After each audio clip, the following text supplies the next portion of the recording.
Hey guys, Spiritual Whistleblower here. Happy Friday. I should be out in the streets right now. The weather is gorgeous in New York City and there's like people everywhere. There's a festival, Little Italy. For those of y'all familiar with New York City, there's a festival and it's just flooded in Soho, people all in the streets. I'm just indoors now. It's just too much going on now. Women are randomly getting beat up and attacked in the streets. So I have decided to order me Uber Eats and chill Friday night and relax because I have a pretty busy weekend. But I just had a thought in my mind. And before I get into this thought, quick promo, quick plug. Next week, Saturday, September 24th, I'll be in Toronto, Canada. I will be holding a narcissistic abuse seminar in Dufferin Grove. All my Canadians come through. Tickets are only $27, 27 Canadian dollars. The following week, I will be kicking off Domestic Violence Awareness Month. October 1st, Saturday, October 1st, I'll be in Houston, Texas. All my people in Texas, even in Dallas, even in Houston, San Antonio, Austin, come through. You could drive. You could drive to Houston. All my out of town people, out of state, fly into Houston. It's the bomb. I love Houston. So I'm going to pin my email down in the comment section. If you want tickets, email me, ChanelJasmine@gmail.com. I just was up thinking tonight about red flags. And I want to keep this short and simple and just a friendly reminder. Stop ignoring red flags. It's a whole lot of y'all that be playing around with these fucking red flags. Let me tell you something. I used to be one of those people. I was fucking stuck on stupid. I was gullible. I gave people chance after chance after chance. I ignored. Them red flags was glaring. Them red flags was glaring, and because I loved the person more than they loved me, I overlooked so much shit and I got burned in the end. Every last time, every situation that I ignored red flags, I got my ass kicked. Do you understand me? I need to remind y'all about red flags because some of y'all be playing with this shit and it's nothing to play with. Because narcissistic abuse, we're talking about destruction of the mind, depression, severe depression, complex PTSD. Do you know narcissistic abuse destroys the brain cells? It does something to the brain, honey. Look it up. Y'all be playing with these fucking demons. It breaks down the body. All types of cancer, high blood pressure, stroke, fibroids, thyroid problems, autoimmune disease, irritable bowel syndrome, aneurysms. I was talking to a young lady. Oh my God.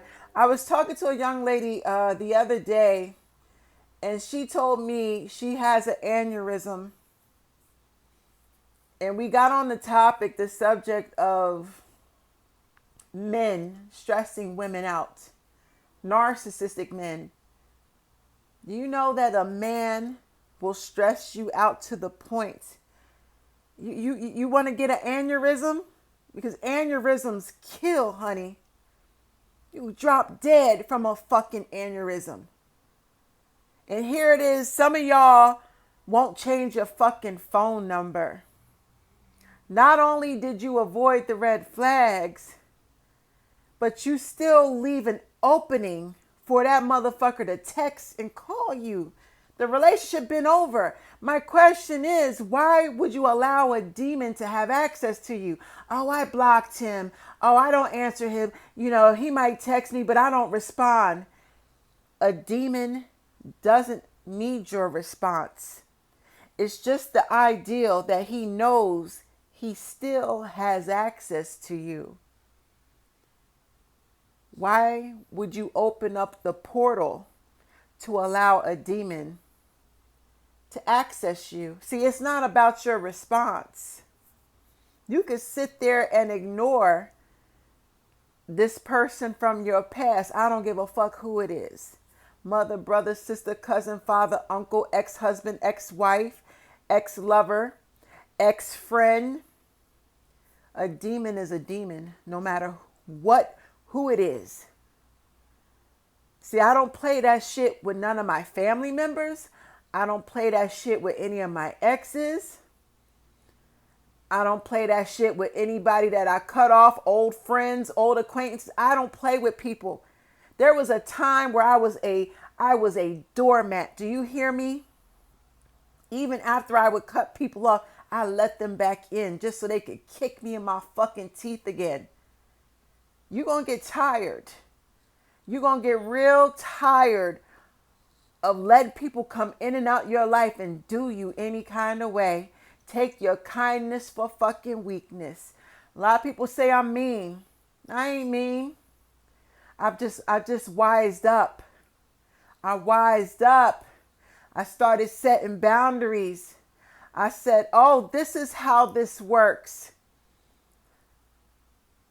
As long as a demon from my past can call and or text me, and he knows that he is not blocked, he really doesn't give a fuck if I respond or not. He doesn't care. He sees that he's still able to access me because I haven't blocked him. So in his mind, she still likes me. She still wants me. I can still get her. Y'all be going off telling me, oh, it ain't like that. I'm done with him. I blocked him. Okay, so you're saying that, but we're talking about a really crazy, deranged, demonic individual who doesn't see things the way that you do. So you're thinking you're done with him, and he's not thinking like that. If he's able to text you and get through to you, it means you have not cut off the access. See, this is how these demons work. This is how I got to do my mother and several other people that I have gotten rid of over the years. My mother will test me.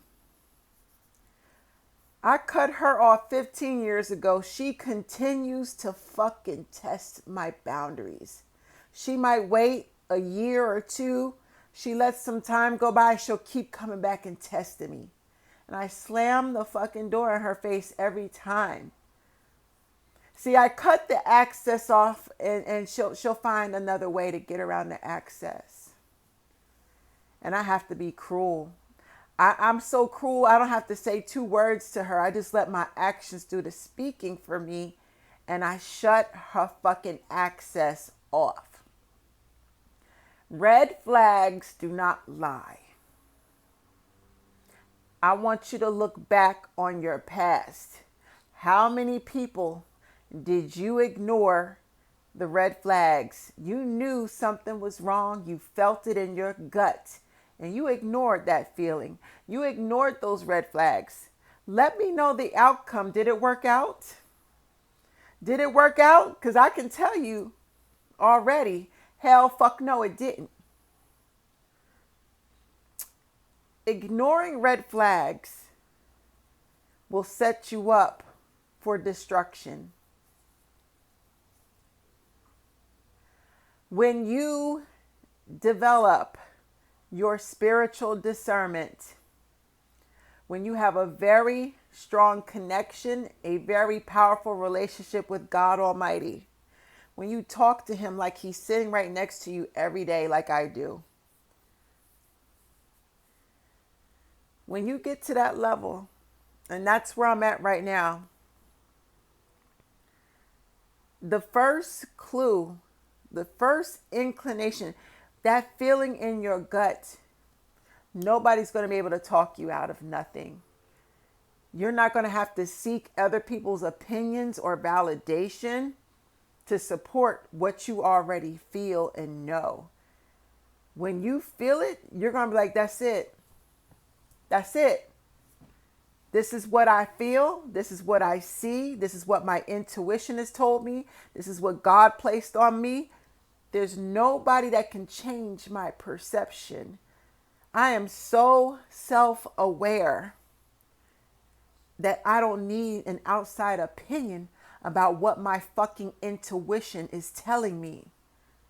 Y'all got to get on y'all spiritual shit. You got to get gangster with your spirituality. You got to intimidate people who think they can run fucking game on you. I dare you to try me. Many people before have all tried me and they fucking lost. Every last person that tried me and thought they could play with me and even tried to disrespect me in the slightest way, I tore their ass up.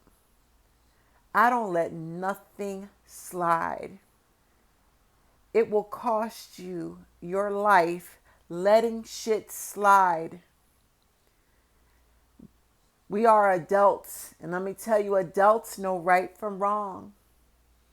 You can give someone the benefit of the doubt,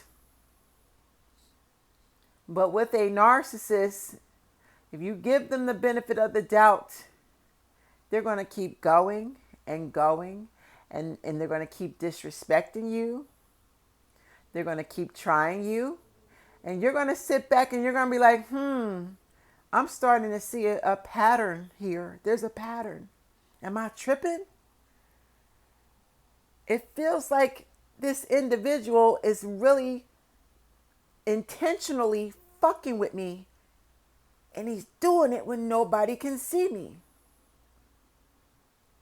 Every last narcissist will try you. My question to you is, when are you going to learn from all your past mistakes and learn that the first red flag, I didn't say the third, fourth, fifth, sixth, seventh red flag. I said the first red flag. When are you going to start acting on the first red flag? When are you going to start acting on that gut feeling when something doesn't feel right about a person, something is not right? It only takes me one time. I may give you the benefit of the doubt, but if I give you the benefit of the doubt, everything you do will be placed on a microscope. I'm going to monitor the fuck out of you because you got my antennas up. You got my antennas up. I'll give you the benefit, but I'm going to fucking watch your ass, and you got one time to slip up and do a strike 2 because you're not going to make it to strike 3 with me. You got 2 chances with me. If I decide to give you a second chance, I'm usually cutting motherfuckers off at the first strike. But if I really like you, I'll give you 2 chances. But you ain't getting a motherfucking third chance. Oh, hell fuck no. I don't play with red flags. I don't fuck around with red flags. Red flags have lined me up to get fucked over and over and over again by all sorts of people. I don't fucking play in 2022. The moment somebody snakes me, disrespects me, I don't care how small that motherfucking disrespect is. Because let me tell you, if they will disrespect you just a little bit, just be prepared for it to keep getting bigger and bigger and bigger. The more you let shit slide, the bigger the disrespect will be. Nip it. Nip it in the fucking beginning. And let them know they can't fucking play with you. Stop ignoring red flags. And on that note, I think my Uber is here. My Uber Eats. I'm going to eat and have a good night's rest. I love y'all. Toronto, Canada. Y'all hear the sirens? Should I do one more? I might do one more video. I feel good tonight. I'll do one more video. I love you guys. Toronto, Canada. I'll see y'all next week. Saturday, September 24th. And Houston, Texas, Saturday, October 1st. This is Spiritual Whistleblower. Good night.